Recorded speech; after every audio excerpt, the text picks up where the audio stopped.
ओम श्री गणेशाय नमः। जय श्री कृष्ण मेरे प्यारे दर्शकों।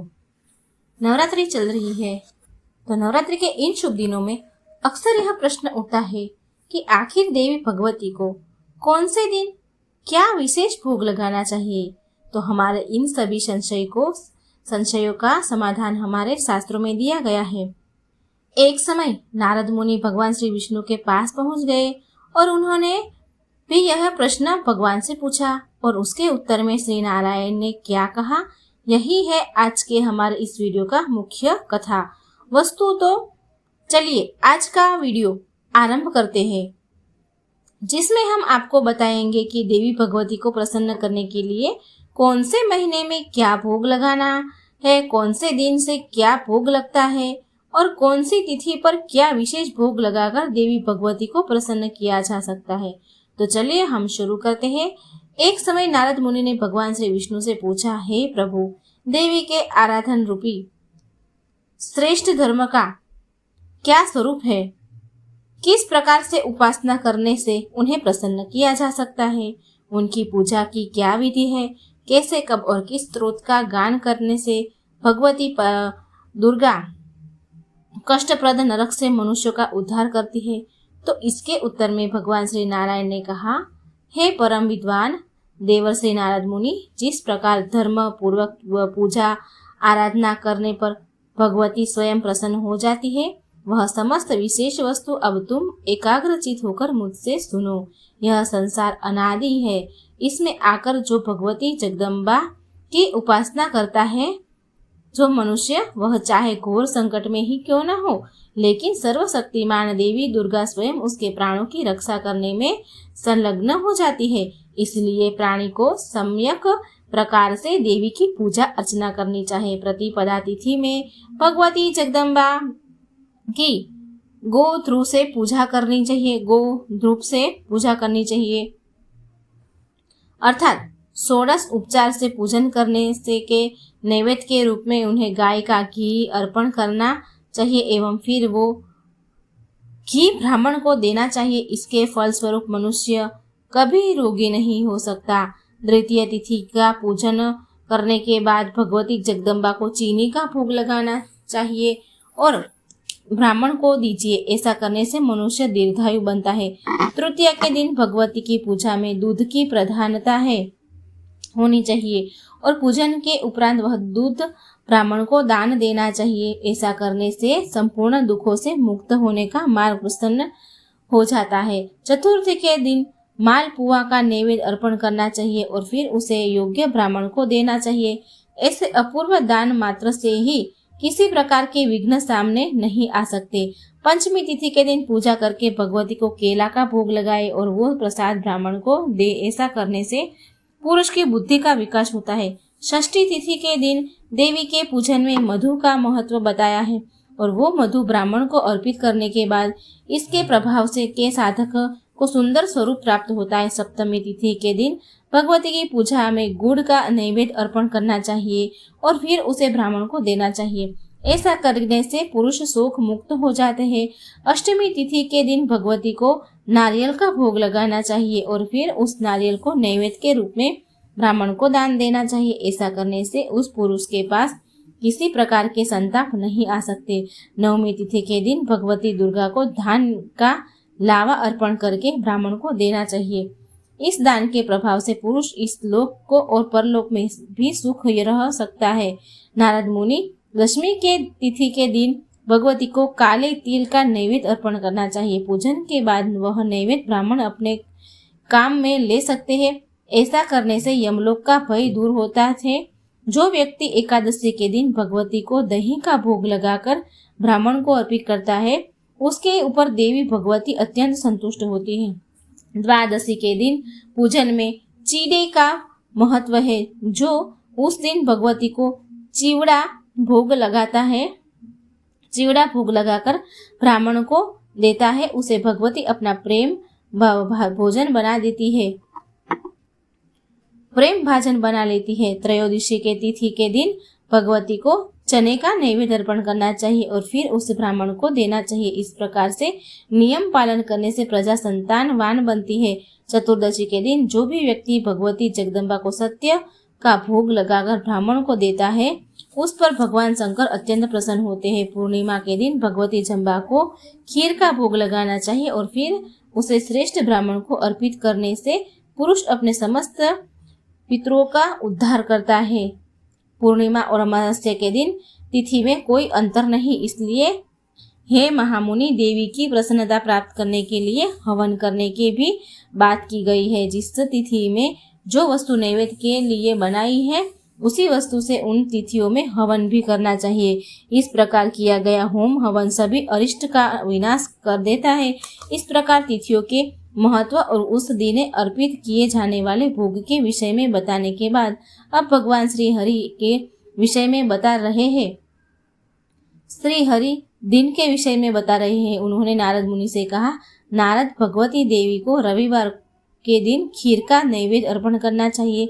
सोमवार को दूध भोग लगाना चाहिए, भोग लगाने की बात की गई है। मंगलवार को केले का भोग लगाए, बुधवार के दिन मक्खन लगाए, बृहस्पति को खांड और शुक्रवार को चीनी का भोग लगाए, शनिवार को गाय का घी नैवेद्य रूप में अर्पित करें। इस प्रकार 27 नक्षत्रों के अनुसार इन सभी नक्षत्रों में देवी को क्या नैवेद्य लगाना चाहिए, तो इस विषय में भगवान श्री हरि कहते हैं कि 27 नक्षत्र के नैवेद्य पर इस प्रकार है। ध्रुव यानी कि घी, तिल, चीनी, दही, दूध, मलाई, लस्सी, लड्डू, तार, फेनी, द्रुत, मंड, कंसार, पापड़, घेवर, पकौड़ी, कोक, रस, ध्रुव मिश्रित, चने का चूर्ण, मधु, चूरमा, गुड़, चिवड़ा, दाख, खजूर, चारक, पुआ, मक्खन, मूंग के बेसन का लड्डू और अनार है। नारद, यह 27 वस्तु है। क्रमश एक एक नक्षत्र में एक एक वस्तु का भगवती को भोग लगाना चाहिए। इसी को नक्षत्र नैवेद्य अथवा नक्षत्र संबंधी नैवेद्य कहा जाता है। अब विष कुंभ आदि योगों में क्या भोग लगाना चाहिए, तो इसके विषय में कहते हैं कि नियम अनुसार पदार्थों का भोग लगाने से भगवती जगदम्बा परम प्रसन्न होती है और विष कुंभ आदि योगों में जो भोग लगाया जाता है वे है गुड़, मधु, दूध, दही, छाछ, पुआ, मक्खन, ककड़ी, कोड़ा, लड्डू, कटहल, केला, जामुन, आम, तिल, संतरा, अनार, बेर का फल, आंवला, खीर, चीड़ा, चना, नारियल, नींबू, कंसार और चूरमा वे नैवेद्य परम पवित्र माने गए हैं। भगवती को क्रमश इनको अर्पित करना चाहिए। इस प्रकार भगवान श्री नारायण ने आगे कहा कि हे मुनिवर नारद, अब भगवती जगदम्बा को प्रसन्न करने के लिए एक दूसरा विशेष साधन में बताता हूँ, उसे भी ध्यान पूर्वक सुनो। चैत्र मास के शुक्ल पक्ष में तृतीया के दिन महुआ के वृक्ष में भगवती की भावना करते हुए उसकी पूजा करनी चाहिए। नैवेद्य में 5 प्रकार की खाद्य पदार्थ होने चाहिए और उसी प्रकार 12 महीने की तृतीया तिथि के दिन पूजा का विधान बताया गया है। विधि पूर्वक क्रमश नैवेद्य अर्पण करना चाहिए। वैशाख मास में गुड़ से बना हुआ पदार्थ भोग लगाना चाहिए।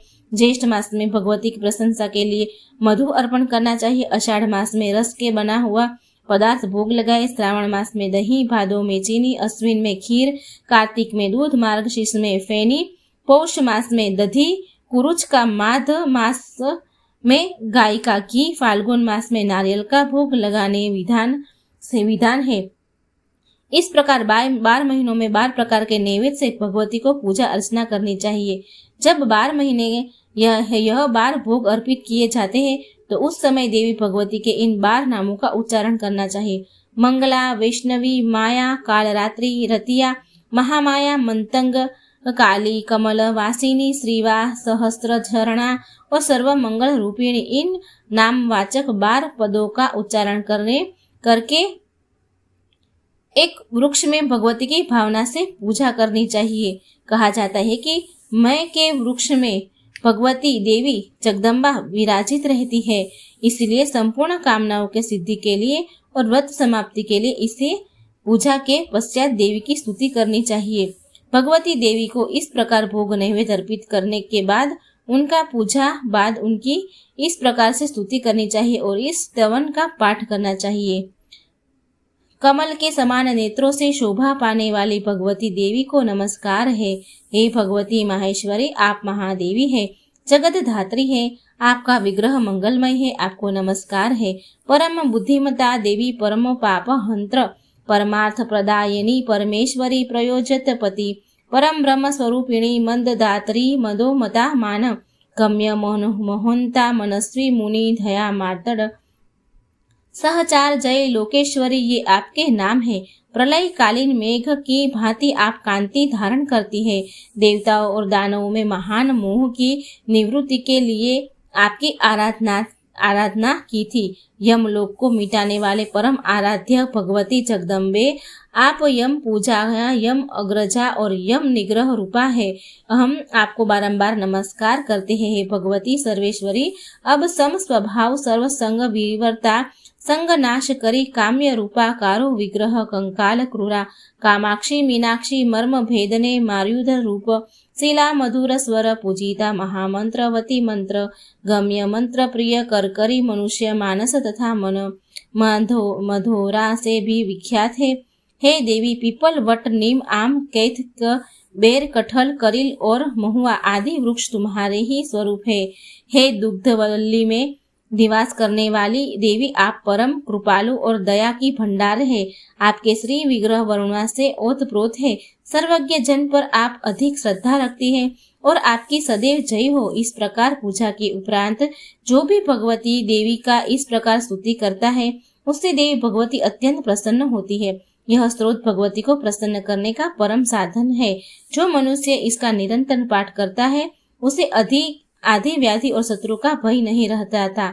इस स्त्रोत के प्रभाव से धन की इच्छा रखने वाले धन और मन, धर्म की इच्छा रखने वाले धर्म को प्राप्त करते हैं। यह स्त्रोत ब्राह्मण का वेद संपन्न बनाते, क्षत्रियों को विजयी, शांति को परम सुखी बनाते हैं।